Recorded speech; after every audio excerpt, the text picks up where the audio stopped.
В центре величественная елка, украшенная разноцветными игрушками и блестящими шарами. Чтобы вызвать Деда Мороза и зимние стужи, дети водят хоровод. И вот, наконец, он появляется, принося с собой не только мешок подарков, но и море позитива. Показывает фокусы. Сейчас из двух разрезанных вновь получится целая веревка.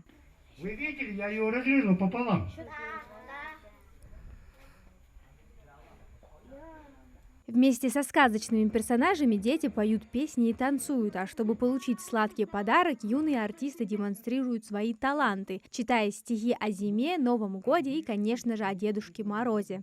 Этот праздник все мы ждали, отложив свои дела. Ярко елку наряжали, чтобы радость с нами шла. Подготовили желания, чтобы 12 загадать, чтобы ярко звезд сияние их с вершины наблюдать. Принцессы, злодеи и заколдованные зверьки. Дети к празднику подготовились основательно. Своему образу они уделили немало времени. Ребята не скрывают восторга, ведь они как никто верят в чудо. И им нипочем хаос, который пытается устроить для них Баба Яга. Новый год провели мы хорошо, у меня было много подарков, я очень рада, что он продолжается.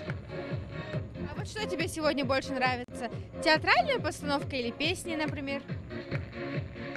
Все.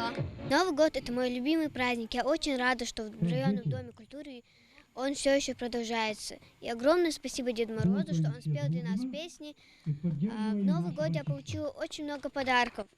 Дед Мороз мне тоже подарил подарки в этом доме культуры. Воплотить сказку в реальность и исполнить пожелания малышей стало возможно благодаря общим усилиям взрослых. Здесь провели уже 4 подобных мероприятия как в своих стенах, так и в школах сельского поселения. Воспитанники районного дома культуры не один день репетировали и прописывали диалоги каждого из сказочных персонажей. Программа включает в себя викторины, танцевальные номера и песни. Совместно с администрацией Сунжинского района и Домом культуры Сунжинского района были вручены более 300 подарков всем детям.